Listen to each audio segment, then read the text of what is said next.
Cik bieži jūs saviem darbiem esat telnieks un kas ir tie telnieki, ar kuriem jūs vēl strādājat kopā? Nu, es beidzamā laikā es tik sadarbojos ar vienas telnieci, ar Niguls kundzi, ja? Viņa ir vecā paudze, ir telnieci, bet es esmu sastrādājies ar brīnišķīgiem, ar Glebu Panķilēju, ar Olgu Šilovu, ar Innsbergu, Gundu Zemītes, ar Paulu Jaunzemi. Man bija vienīgā sadarbība, es viņām vienu darbiņu uztaisīju priekš Ventspilu. Ar brāli man tā mazāk iznāk, jo darbu viņam nemaz nav tik daudz. Vienīgi viņam tagad uz izstādes viņam es palīdzu. Vai Latvija ir akmeņiem bagāta zeme? Jo. Ļoti bagāta. Kā jūs izvēlaties tos, kurus izmantot, kur jūs meklējat un ko jūs uzskatāt par labu atradumu? Nu, viņi paliek arvien mazāk, jo melorācija vairāk nav. Tas ir zemniekam dārgs prieks. Tur, kur es braukā un pērku no karjerām un skatāmies, kur ir labāks ir tas, ja viņam nav plaisa, viņš ir smalks graudenis un savs tons, vai viņš ir tumšs sarkans, vai viņš ir gaiši pelēcīgs, tas kuram kādai atbilstoši darbam ir vajadzīgs, jā. Bet tāda perfekta laba akmeni, labam darbam ir grūti dabūt, jo lielāko tieši tie laukakmeņi ir plaisaini. Pats brauc, pats meklē, skatos, pārbaudu visu, vedu, sarunā, viss pats, jā. Viens no jūsu darbības lauciņiem ir kapakmeņi. Kas ir tas, ko cilvēki vēlas redzēt savā piemiņas vietā?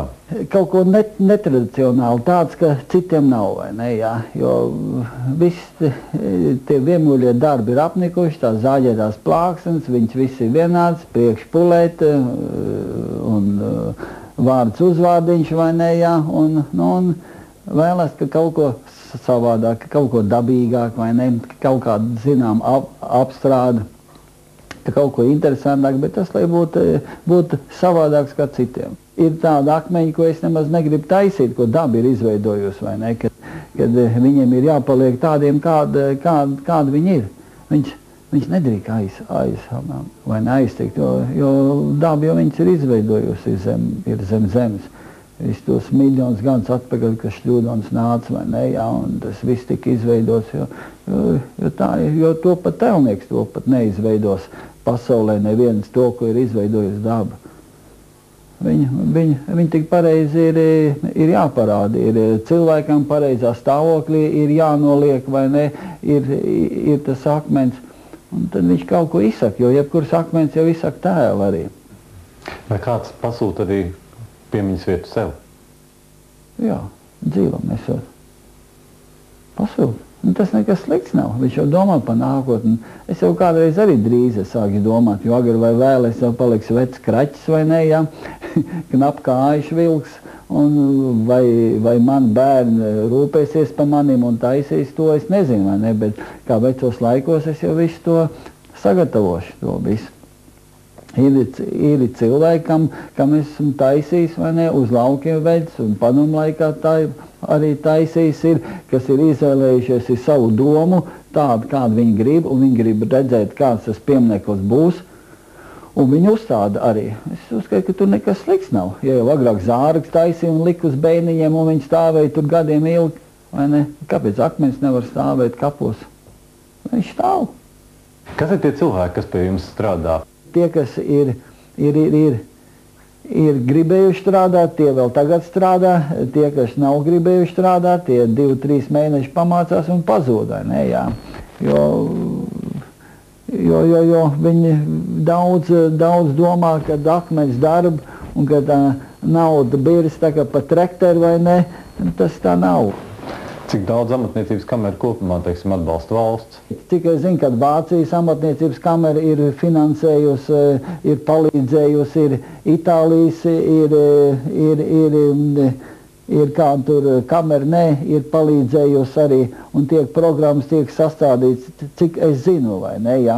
Bet tās 100% es pateikt nevaru, bet no valsts jau prasītos vairāk, jo valstī ir jāzina, jo ir vairāk valstī labi amatnieki, jo tā valsts kāp uz augšu, vai ne, jā, kāp viņa zeļ, vai ne, jebkura amata profesijā, jā, jo Vācija jau tikai ar amatniecību ir uzaugusi arī lielā Vācija. Arī Latvijas laikā arī mums Latvijas amatnieki pacēla valsts. Tā ir. Šajās vēlēšanās jūs gājāt un piedalījāties tieši tāpēc, kad kāds solīja atbalstu amatniekiem, vai ar to pilnīgi pietika? Jā, es jau balsoju pirmoreiz dzīvē pa zaļajiem un zemniekiem tikai tāpēc, kad es dzirdēju, kad Ūdras kundze teica, ka viņi atbalstīs Latvijā amatniecību. Un kad es pirmoreiz to dzirdēju, tad es arī balsoju. Ticat, ka tas tiks pildīts?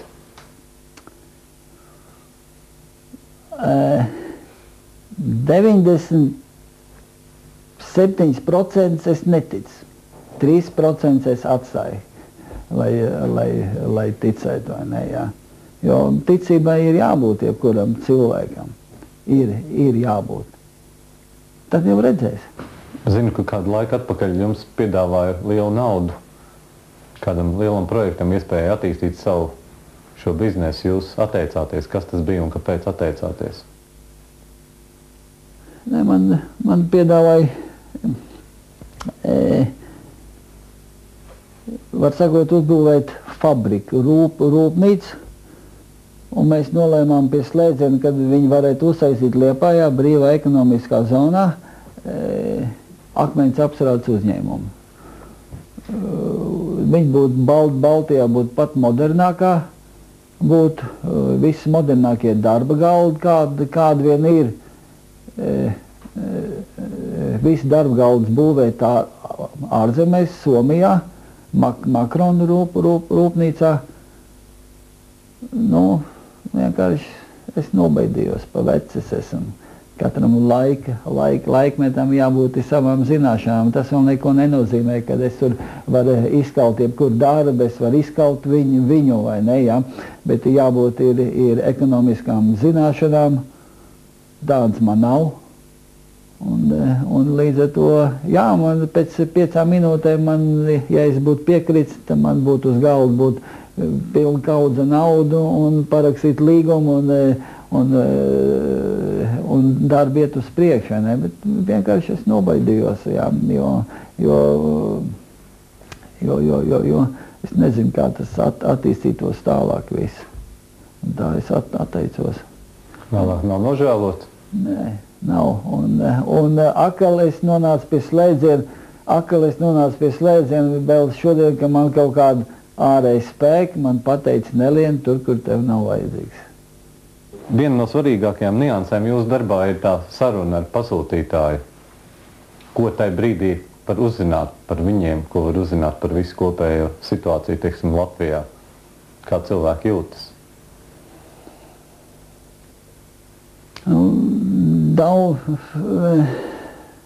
Daudz cilvēki jau, parasti jau tie vecie cilvēki sūdzās, ka viņiem neiet kā nākās, un tas ir likumsakarīgi, vai ne? Jā, pensijas ir maziņš, viņš sēž savā betonu mājoklītī, velk to savu dzīvību, kas ir tāpat dzīve, tā jau nav nekāda dzīve, vai ne? Mūsu valstī tie pensionāri daudz ir, valsts laikam gaida, lai ātrāk viņi nomirst, vai ne? Bet viņam ātrāk nevar nomirst, jo tie ir Latvijas laika pensionāri, viņi stipri ir, vai ne, un klāt citi, ja. Bet lielāko daļu ļoti daudz cilvēku ir priecīgi, kad ir brīvība, kad ir neatkarība, vai ne, ja. Un vienīgi tas finansiālais ir pamats, vai ne, ja, kad viņš nevar daudz ko atļauties, viņš nevar nopirkt to, viņš nevar aizbraukt uz turieni, jo kad tāds vecāks cilvēks, kad atnāk, jā. Bet, nu, viena daļa ļoti apmierināta ir. Kad cilvēki nāk, viņi prot noformulēt to, ko viņi vēlas? Vai tas ir galvenokārt, nu, cik tas maksā? Ir cilvēki, jā, viņi lielākoties prasa, cik tas apmēram maksāt, un tad skatās pēc viņu reālām iespējām, vai ne, jā. Bet ir daudz cilvēku, kas kas nezina, ko. Viņi grib, bet viņi nezina, vai ne, jā. Tad viņi tik izsaka tādu kaut kādu domu, un tad tiek zīmēt darba, ne? Tiek skici zīmēt, tiek piedāvāt 2, 3, 4, 5, 10 varianti. Ja viņiem nepatīk tie varianti, tad atkal zīmē nākošos. Bet ir arī bijis, vai ne, kad viņiem nepatīk ne 3, ne 4, ne 5 varianti, viņi aiziet pie citiem. Tā arī bijis, jā. Ja kāds teica, skatās redzījumu un saka, es arī gribu pie šī cilvēka iet strādāt, viņš var nākt pieteikties? Es papriekš paskatīšos, kas viņš par cilvēku ir. Bet mācīties pie jums var nākt? Jā, ja cilvēks grib mācīties, jā, kāpēc gan ne? Viņš var atnākt. Bet es skatos, kas viņš par cilvēku, jo šodien jau daudz jaunieši, viņi švaki ir. Tā ir tā pauze, viņi švaki ir ļoti. Muguras sāp un kas tik nē. Fiziski negrib strādāt, ilgāk grib pagulēt, ātrāk grib aiziet prom. Neviens nestrādā līdz tumsai, kad ir vajadzīgs, vai ne? Tā, man ir jāredz, kas tas par cilvēku. Es skatos, es redzu viņu, vai viņi iznāks, vai ne, vai es varu viņam ziedot savu brīvo laiku, jo es ziedoju savu brīvo laiku, es lieku savu naudu, savu enerģiju. Ir instrumenti, ko es esmu iegādājuši par saviem līdzekļiem. Instrumenti visi daudz dārgāk nekā padomu laikā bija, jo kapeiks viņi maksāja tie. Tagad kapeiks nekas nemaksā, vai ne? Tad viņam tas viss ir jādod, vai ne? Viņam jāveltī ir uzmanība, un ja es redzu, ka viņi nesanāks, kur man ir pašam savu darbu arī ir. Ja es redzu, ka no tā cilvēka kaut kas iznāks, vai ne? Jā, ok. Kas ir jūsu sapnis?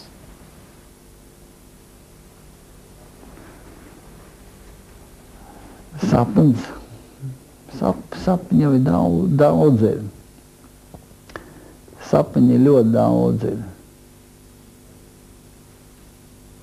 Viens sapnis piepildījās, niedrjumtu es uzliku. Pusdzīvu sapņoju par tādu. Uzliku mājai niedrjumtu. Man ir Sabilē ir īpašums apbalvs Senlejā, netālu no Pedvalciem maziņš. Varbūt kādreiz, ja es neuzbūvēšu, varbūt man bērni uzbūvēšu veciem cilvēkiem tādu smuku pansionātu, kur viņi tur vecie var braukt un atpūsties un mīlēties uz vecumdienām un pastaigāties pa klusumu gar Abals krastu. Viss tāds, kas saistīts ir ar darbu, vai ne, jā. Sapnis ir, kur es sieva jau 10 gadus solu, kad es tev aizveidīšu uz Norvēģiju. Man ir sapnis, tā man nesanāk par vasarā daudz darba ir. Tev visu laiku ir jāstrādā pienākums pret tiem cilvēkiem. Nesanāk visu laiku. Tas man ir sapnis. Tie ir tādi sīkumi vai ne, jā, bet piepildām. Feins akmens. Feins gan. Tas nav tā, kā saka, ka pats sev nekad kurpnēs kurpas. Šitas akmens ir daļa no Krišjāna Voldemāra. Man liekas, tas Krišjāna Voldemāra pilī laikam stāv. Es viņu nav taisījis, bet Telnieks Sprints bija, vai ne, jā? Viņš to darbu taisīja. Es nezinu, kas tālāk pabeidz, bet šitas ir pārpalikums no liela akmeņa. Es meklēju tādu, un man palēmējās šogad dabūt. Un līdz ar to tāds smuks ir. Krišjāns Voldemārs atbalsta manai mājai stūri. Ļoti simboliski. Jā, simboliski.